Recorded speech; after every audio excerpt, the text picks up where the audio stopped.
আপনি কি জানেন মৌমাছিরা কিভাবে আসলো, কোথা থেকে আসলো, কিংবা তাদের পরিকল্পনা কি, তাদের দ্বারা আল্লাহ তাআলা আমাদেরকে কি বুঝিয়েছেন? তাহলে মৌমাছির সম্পর্কে আজ একটি গল্প আপনাদেরকে আমি বলি। একটা ইঁদুর ভুল করে চাকের ভেতর ঢুকে পড়েছে। মুহূর্তেই কর্মী মৌমাছিরা দল বেঁধে হুল ফোটালো আর ইঁদুরটি মারা গেল। কিন্তু সমস্যা তখনও রয়ে যায়, এত বড় প্রাণীকে বাইরে পেলা তাদের পক্ষে অসম্ভব। যদি ভেতরে পচতে শুরু করে তবে চাক দুর্গন্ধে ভরে যাবে, রোগ জীবাণু ধ্বংস করে দেবে মৌমাছিদের সংসার। এই অসম্ভব সমস্যার সমাধান মৌমাছিরা করে থাকে প্রোপোলিস দিয়ে। গাছের কড়ি আর ছাল থেকে আনা আঠালো এই রজন মৌমাছিরা চাকের ভেতর ব্যবহার করে প্রাকৃতিক জীবাণুনাশক হিসেবে। তারা ইঁদুরের মৃতদেহ তখন সম্পূর্ণ প্রোপোলিস দিয়ে মুড়িয়ে দেয়। ফলে মৃতদেহ আর পচন ধরে না, বরং শুকিয়ে শক্ত হয়ে যায়, একেবারেই প্রাচীন মিশরের মমির। এবং এই ঘটনাটি 1960-এর দশকে ইউরোপের মৌবিজ্ঞানীর প্রথম নথিবদ্ধ করেন। এমন একটি ঘটনা, চাক খুলে তারা দেখলেন একটি ইঁদুর প্রোপোলিসে মোড়ানো, শুকনো দুর্গন্ধহীন অবস্থায় দীর্ঘদিন ধরে একই জায়গায় পড়ে আছে।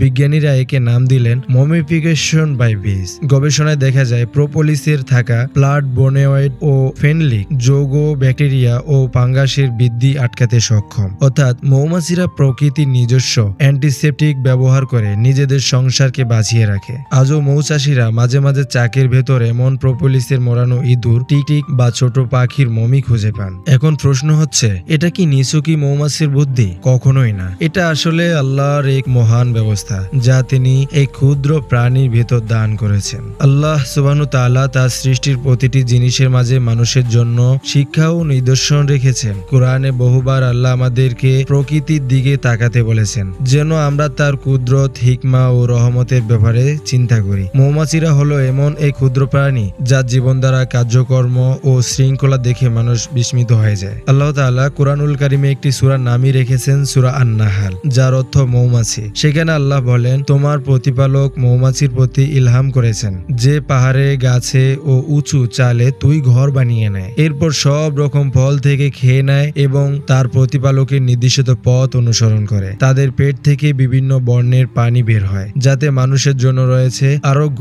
নিশ্চয়ই এতে চিন্তাশীল সম্প্রদায়ের জন্য নিদর্শন রয়েছে। সূরা আন-নাহাল 68 এবং 69। এই আয়াতে স্পষ্ট বোঝা যায় মৌমাছি শুধুমাত্র মধুই দেয় না, বরং তার প্রতিটি কাজেই আল্লাহর নির্দেশ বিদ্যমান। ইসলামিক দৃষ্টিতে শিক্ষা। এখান থেকে মুসলিমরা কিছু গুরুত্বপূর্ণ শিক্ষা নিতে পারে। শৃঙ্খলা ও সম্মিলিত প্রচেষ্টা। মৌমাছিরা কখনো বিশৃঙ্খল নয়, সবাই মিলে একসাথে কাজ করে। কোরআনে আল্লাহ বলেন, আল্লাহ তাদের ভালোবাসেন যারা তার পথে সুসজ্জিত সৈনিকদের মতো সারিবদ্ধ হয়ে সংগ্রাম করে। সূরা আস-সাফ 4। মৌমাছির জীবনধারা মুসলিম উম্মাহকে ঐক্যবদ্ধ হওয়ার শিক্ষা দেয়। দ্বিতীয়ত, আল্লাহর রহমত ও প্রতিরক্ষা ব্যবস্থা। মৃত ইঁদুরকে মমি বানানো আসলে এক ধরনের প্রতিরক্ষা ব্যবস্থা। আল্লাহ বলেন, আর তোমাদের জন্য তিনি আসমান ও জমিনের যা কিছু আছে সবকিছুই কাজে লাগিয়ে দিয়েছেন। এতে অবশ্যই চিন্তাশীল সম্প্রদায়ের জন্য নিদর্শন রয়েছে। সূরা জাসিয়া 13। তৃতীয়ত, রোগ প্রতিরোধ, মধু, প্রোপোলিস। হাদিসে এসেছে,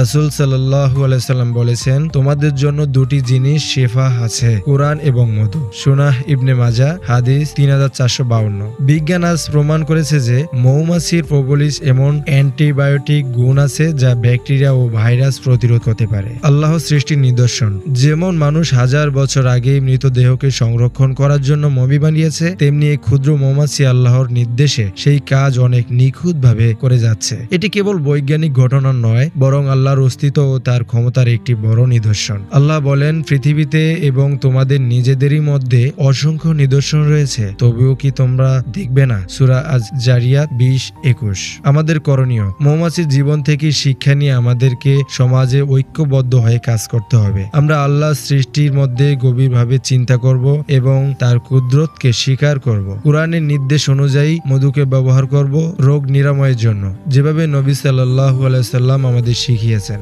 মৌমাছির তৈরি মমি শুধুমাত্র এক বৈজ্ঞানিক বিস্ময় নয়, বরং আল্লাহর এক বিরাট হিকমা। আল্লাহ ছোট এক প্রাণীর ভিতরে এত বড় কৌশল রেখেছেন, এটি আমাদের জন্য শিক্ষা, প্রমাণ এবং চিন্তার বিষয়। আল্লাহ বলেন, নিশ্চয়ই আসমান সমূহ ও জমিনের সৃষ্টিতে এবং রাত দিনের পরিবর্তনে বিজ্ঞানীর জন্য নিদর্শন রয়েছে। সূরা আলে ইমরান 190। তাহলে আমরা মৌমাছির মতো আল্লাহর নির্দেশ মেনে চলি, তবে আমাদের সমাজও হবে নিরাপদ, শৃঙ্খলাপূর্ণ ও বরকতময় ইনশাআল্লাহ।